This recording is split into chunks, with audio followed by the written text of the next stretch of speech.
একদম মুকলিকে কৈছোঁ সজান মাহমুদক মই শ্ৰদ্ধা কৰোঁ আজান মই ভাল পাওঁ মই বাৰে বাৰে ক'ম আজান ভাল পাওঁ মই আজানৰ শব্দ শুনিয়ে ঘৰত হাঁহ পাওঁ ৰাতিপুৱা আজান মই ভাল পাওঁ কাৰণ এই বানপীড়িত ৰাইজক জমিয়ত উলেমা ইন হিন্দ আৰু আনফৰ ফাউণ্ডেশ্যনে যিমানখিনি সহায় কৰিছে আমি দেখি আহিছোঁ আমি আপোনালোকৰ ওচৰত সদায় চিৰকৃতজ্ঞ হৈ ৰ'ম আমি আন্তৰিকতাৰে ধন্যবাদ জ্ঞাপন কৰিছোঁ আপোনালোকক আৰু আজিও আপোনালোকে আমি গম পাইছোঁ মোৰ লগত ইতিমধ্যে আনফৰ চাহাবৰ কথা বতৰা হৈছিলে শিৱসাগৰ আৰু চৰাইদেউ জিলাত বানত ক্ষতিগ্ৰস্ত হোৱা কেইবাশ পৰিয়ালক আনফৰ চাহাবে আৰ্থিকভাৱে সহায় কৰিবৰ কাৰণে ওলাই আহিছে এইটো এতিয়া ক'বলৈ গ'লে এটা শুভ চিন্তন আমাৰ জাতিটোৰ কাৰণে গতিকে আমি পুনৰবাৰ ধন্যবাদ জ্ঞাপন কৰিছোঁ আৰু এই মুহূৰ্তত আমি আৰু এটা কথা আমি ক'ব বিচাৰিছোঁ এতিয়া আমি মহাপ্ৰলয়ৰ মাজত আবদ্ধ হৈ আছোঁ আৰু এই সময়ছোৱাত আমি দেখা পাইছোঁ যিসকল মানৱ বিৰোধী মুছলমানে উজনি অসমৰ বানাক্ৰান্ত ৰাইজক অশেষ সহায় কৰিছে তেওঁলোকক কিন্তু দুই এজন মানুহে সামাজিক মাধ্যমত খুব বেয়া বেয়া মন্তব্য দিয়া দেখা পাইছোঁ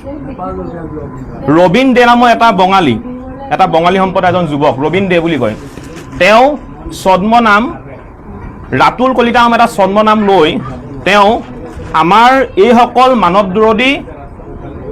মানুহক সামাজিকভাৱে হেয় প্ৰতিপন্ন কৰিবৰ কাৰণে চেষ্টা কৰিছে আৰু হজৰত মহম্মদৰ ওপৰত নানা ধৰণে অশ্লীল ভাষাৰে তেওঁলোকে মন্তব্য আৰম্ভ কৰিছে আমি জাতীয় সংগ্ৰামী অসমে এটা কথা স্পষ্টকৈ কৈ দিব বিচাৰিছোঁ অতি শীঘ্ৰেই পুলিচে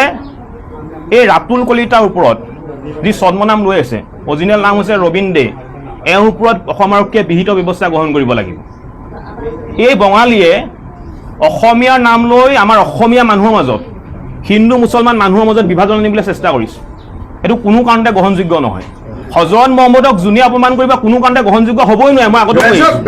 হ'বই নোৱাৰে হজৰত মহম্মদ আমাৰ শ্ৰদ্ধাৰ আমি শ্ৰদ্ধা কৰোঁ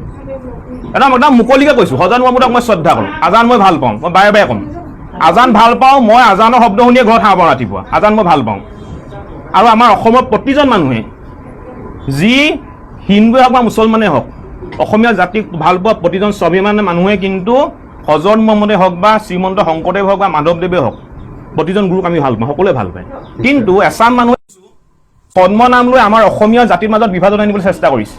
এই ঘটনাক আমি কোনো কাৰণে সহজভাৱে ল'ব নোৱাৰোঁ সেইকাৰণে আপোনালোকৰ সংবাদ মাধ্যমৰ আগত মুকলিকে কৈছোঁ জাতীয় সংগ্ৰামী অসমে কৈছে ৰাতুল কলিতাৰ ওপৰত বিহিত ব্যৱস্থা গ্ৰহণ কৰিব লাগিব আমি জাতীয় সংগ্ৰামী এটা কথা স্পষ্টকৈ কৈ দিছোঁ বানপানী আৰু কিছুদিনৰ পিছতে বানপানী শেষ হ'ব মানুহবোৰ উদ্ধাৰ হ'ব তাৰ পৰৱৰ্তী সময়ত কিন্তু আমি এই যে হজৰত মহম্মদ যে অপমান কৰিছে আমাৰ অসমীয়া মানুহৰ মাজত যে বিভাজন আনিবলৈ চেষ্টা কৰিছে ছদ্মনাম লৈ আমাৰ মানৱ বিৰোধী মানুহসকলক যে সামাজিকভাৱে হেয় প্ৰতিপন্ন কৰিবলৈ চেষ্টা কৰিছে এই অপশক্তিৰ বিৰুদ্ধে জাতীয় সংগ্ৰামী অসমে কঠোৰ ব্যৱস্থা ল'ম আমি কঠোৰ ব্যৱস্থা ল'ম যদি অসমৰকীয়া ব্যৱস্থা লওঁ আমি নিজৰবগীয়া ব্যৱস্থা ল'ম স্পষ্ট কথা নিজৰবগীয়া ব্যৱস্থা কিন্তু ব্যৱস্থা ল'মেই পুনৰ কৈছোঁ ব্যৱস্থা ল'মেই হজৰত মহম্মদক অপমান কৰিব আমি কোনটাও চাই নাথাকোঁ এইটো সঁচা কথা দেই এইটো কোনো হ'বই নাই কোনো কাৰণতে মানে গ্ৰহণযোগ্য হ'ব নোৱাৰে তাৰমানে আৰু আনফৰ চাহাবক মই পুনৰবাৰ ধন্যবাদ জ্ঞাপন কৰিছোঁ তেখেতে বানপানী হোৱাৰ প্ৰথম অৱস্থাৰ পৰাই যিহেতু আনফৰ চাহাবৰ লগত মোৰ এটা টেলিফোনিক বাৰ্তালাপ হৈ থাকে তেখেতে প্ৰথম অৱস্থাৰ পৰাই এই বানপানী ৰাইজসকল কেনেকৈ আছে তেনেকৈ তাৰ খা খবৰ লৈ আছে আৰু যোৱা আপোনাৰ এসপ্তাহ আগতে ইতিমধ্যেই শিৱসাগৰ চৰাইদেউ জিলাৰ বানাক্ৰান্ত ৰাইজৰ কাৰণে বৃহৎভাৱে তেওঁ চাউল দাইলৰ পৰা আদি কৰি